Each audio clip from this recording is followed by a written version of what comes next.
December 7th, 1988, will be remembered as that tragic day in northern Armenia when a magnitude 6.9 earthquake shook and destroyed countless buildings, causing the death of over 25,000 people and leaving more than 500,000 homeless. The entire world responded to alleviate the tragedy. Within 10 days of the earthquake, an American team of scientists and engineers, brought together by the National Academy of Sciences, went to Armenia in an American Red Cross cargo plane to investigate and to offer assistance.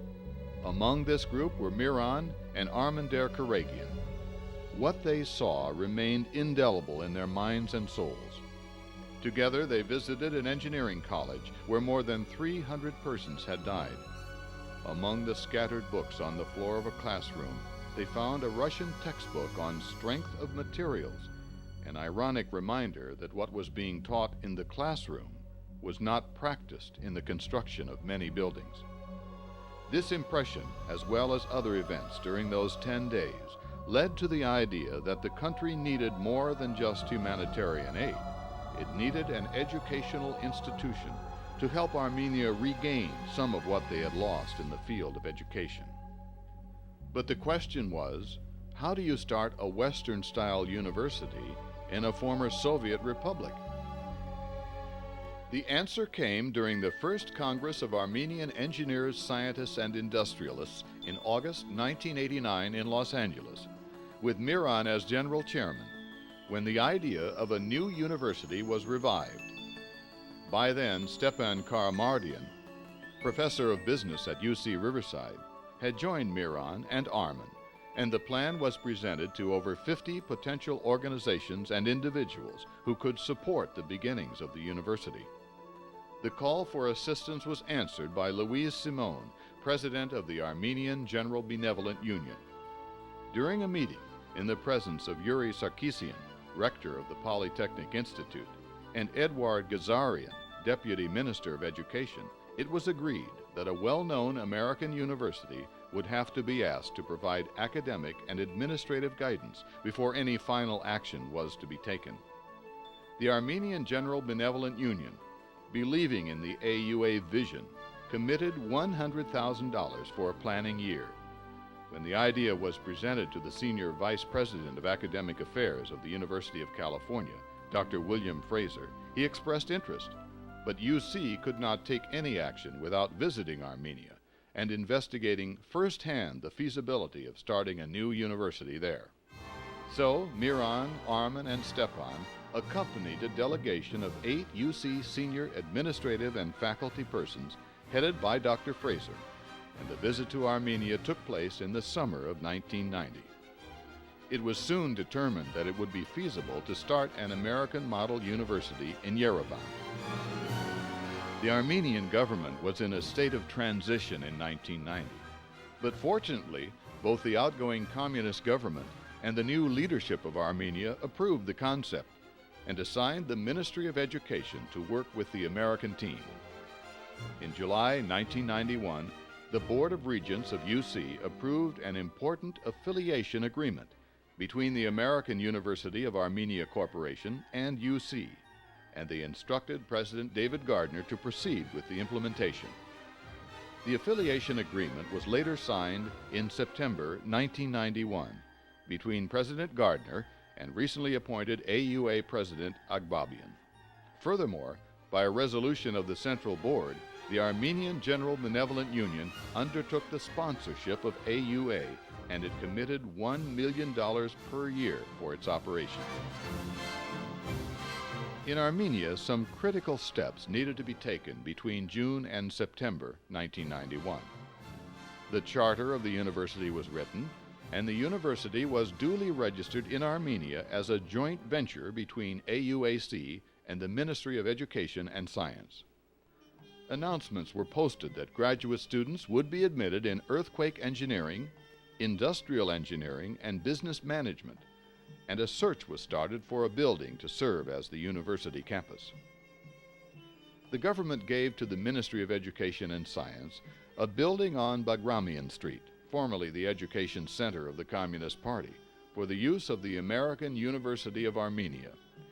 This building required considerable renovation, and fortunately, capital improvement assistance was obtained from the U.S. Agency for International Development to fund these renovations.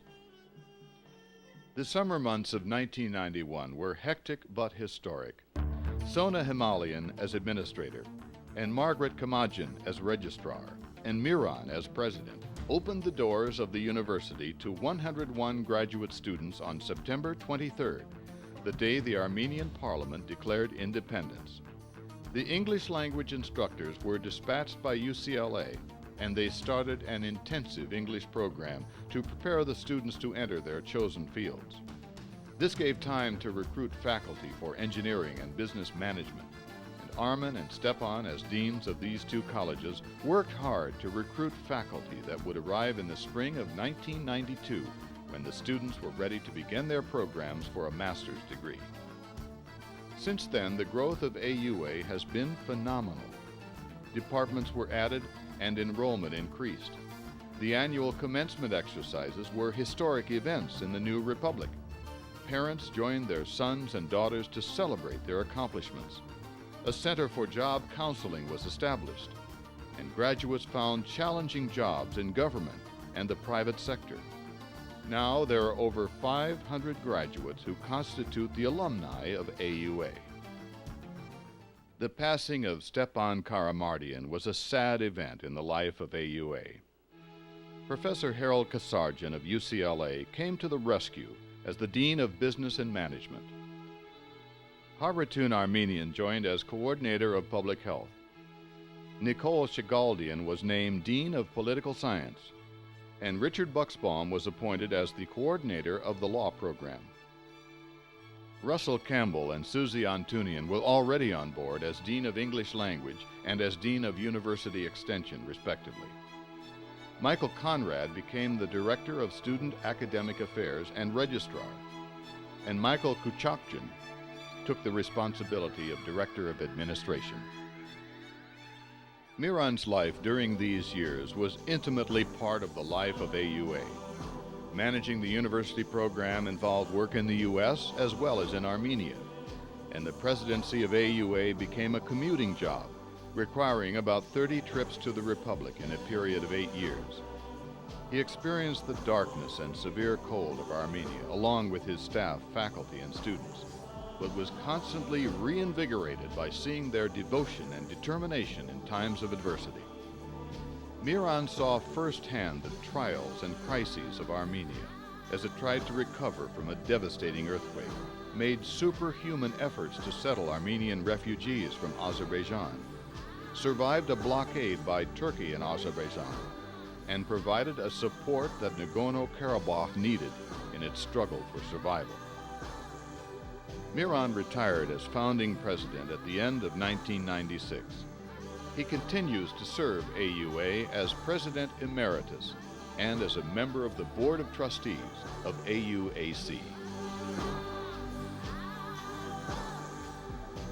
What stands at the top of Bagramian Street is a beacon to all young Armenians who have the desire to learn, the courage to change, and the will to build a new country with the knowledge and methods they have learned. But AUA also stands as a symbol of Mihran's final accomplishment. From the darkest days to the brightest nights, he spearheaded an unprecedented project, and it succeeded. Because, like the students who walk through the doors of AUA every day, Mihran had the desire, the courage, and the will to rise and meet his greatest challenge.